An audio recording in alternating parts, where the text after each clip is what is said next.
Bonjour, mesdames, messieurs. C'est un plaisir, une fois de plus, de vous rencontrer aujourd'hui et à travers cette vidéo pour échanger avec vous sur le sujet, n'est-ce pas, des intellectuels africains et leur rôle, notamment pour le développement d'un continent comme l'Afrique.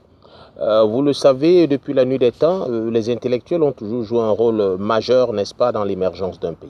Et ça a été le cas, notamment même à l'époque de la Grèce antique, hein, mais aussi, par exemple, dans le siècle des Lumières, hein, en Europe, notamment en France, par exemple, avec Voltaire, Hugo et bien d'autres encore. Et donc, les intellectuels en Afrique également ont un rôle très important à jouer, à la fois dans le processus de démocratisation de nos États, mais également dans l'émergence, n'est-ce pas, de notre continent d'une manière générale.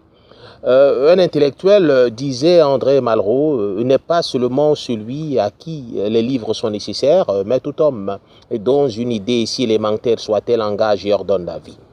Pour le professeur Alain Péréfit, un intellectuel est un homme qui a des compétences sur le plan culturel et qui intervient aussi dans le débat public.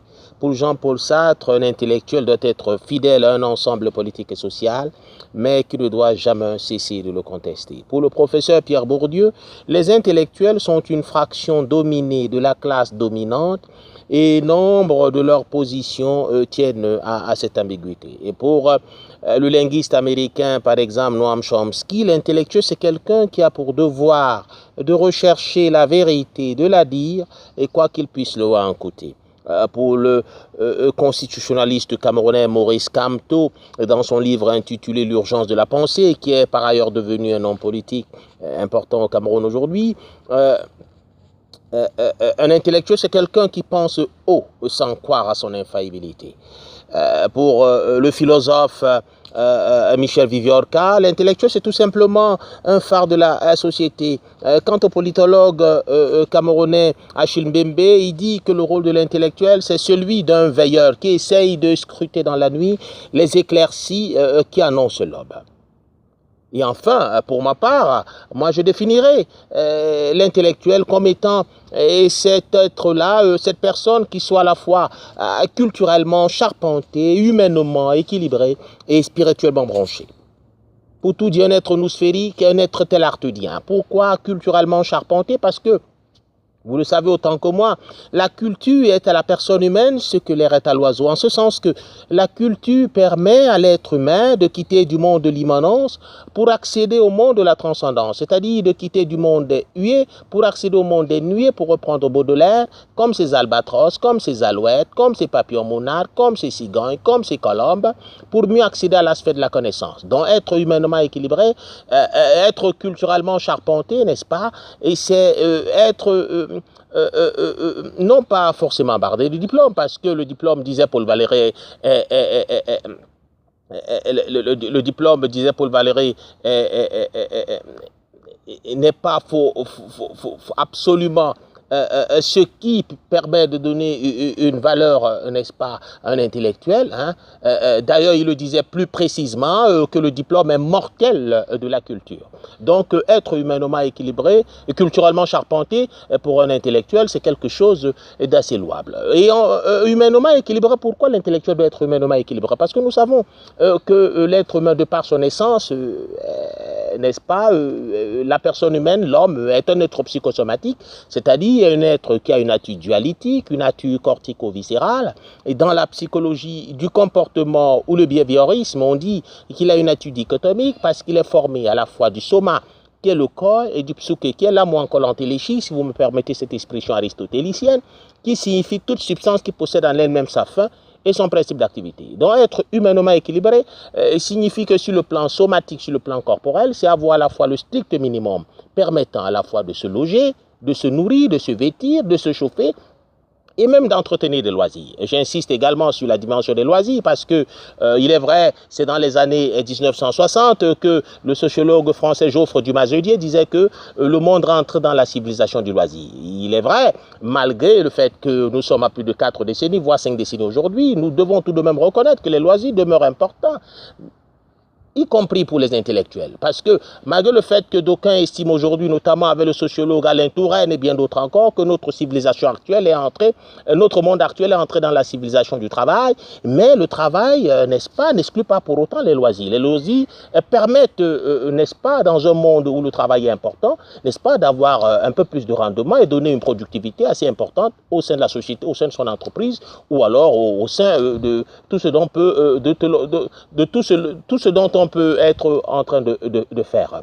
Voilà, et donc, être humainement équilibré, c'est d'avoir sur le plan somatique le strict minimum et équilibrer la dimension, n'est-ce pas, somatique ou corporelle de l'être humain par cette dimension intelligible à la fois, cette dimension qui permet de penser, de s'élever vers les auteurs, n'est-ce pas, comme ces albatros, comme ces alouettes, comme ces papillons monarques, comme ces cigognes, comme ces colombes, pour mieux accéder à la sphère de la connaissance, à la sphère de la pensée, à la noosphère, pour reprendre cette expression forgée en 1925 par l'éminent paléontologiste jésuite français était l'art de Chardin. Donc l'intellectuel doit être à la fois culturellement charpenté, comme je le disais tout à l'heure, humainement équilibré, mais également spirituellement branché. Pourquoi spirituellement branché? Parce que contrairement à ce que disait Aristote, l'homme n'est pas seulement un animal politique. L'homme est aussi un animal religieux. Pourquoi? Parce que si nous entrons dans la racine latine du mot religion, le mot religion dérive du latin religia, qui signifie vivre avec soi et avec les autres. Si donc volontairement nous dépassons la conception joubertienne selon laquelle la religion n'est ni une théologie ni une théosophie, si la religion n'est pas uniquement un simple agrégat d'actes rituels basés sur la conception d'un domaine par opposition à la conception profane dont le but est de rapprocher l'âme humaine de Dieu, la religion serait tout au moins un paradigme à la gestion comportementale et intellectuelle de l'homme. C'est-à-dire que la religion doit pouvoir faire de l'être humain un être paradigmatique dans la société, un modèle exemplaire et non un être syntagmatique. Et donc, pour ma part, l'intellectuel, notamment l'intellectuel africain, doit pouvoir être à la fois culturellement charpenté, humainement équilibré et spirituellement branché. Vous savez, le mot intellectuel dérive, n'est-ce pas, du latin, intellectum, qui veut dire savoir ou comprendre. Et dans une société comme celle sur le continent africain, l'Afrique a besoin des intellectuels, parce que les intellectuels sont une lumière pour notre société. Et ils doivent pleinement pouvoir jouer ce rôle-là. Ils doivent pouvoir, n'est-ce pas, à la fois apporter ce qui est essentiel, n'est-ce pas, pour le rayonnement de ce continent ou de nos États, mais aussi ils doivent pouvoir prendre position, n'est-ce pas, comme le disait si bien Noam Chomsky, c'est-à-dire que l'intellectuel, c'est quelqu'un qui doit pouvoir, dans une société normale, dire ce qu'il pense, n'est-ce pas, tout en sachant qu'il peut, en retour, avoir des conséquences. C'est cela également. Et la plupart des intellectuels ont vécu des expériences similaires. Ça a été avec Émile Zola à son époque et bien d'autres encore. Et donc, l'intellectuel est essentiel pour notre continent.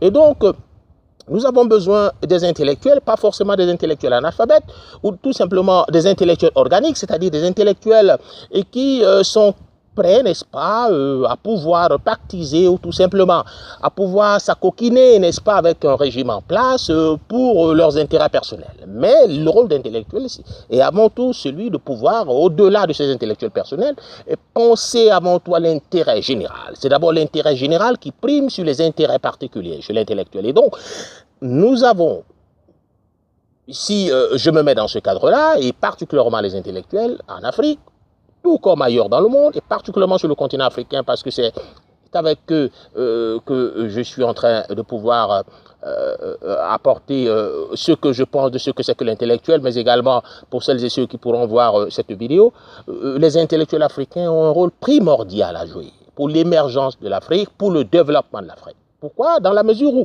vous le savez autant que moi, le développement, et c'est l'ensemble des modifications, des transformations qualitatives qui favorisent l'amélioration des conditions d'existence, aussi bien sur le plan social, politique, économique, culturel, sportif, etc. Et vous comprenez donc aisément que l'intellectuel a un rôle majeur, un rôle important, n'est-ce pas, dans une société donnée qui aspire à l'émergence, qui aspire au progrès, qui aspire à l'essor, qui aspire au développement. Et donc, voilà ce que j'avais à partager avec vous ce soir, n'est-ce pas? Et j'espère que les uns les autres pourront en apprendre quelque chose. Merci beaucoup et à bientôt. C'est de la part de Ferdinand Maïga, journaliste, essayiste, mais également chercheur spécialiste des questions de la diaspora africaine et son apport au développement. À bientôt. Au revoir.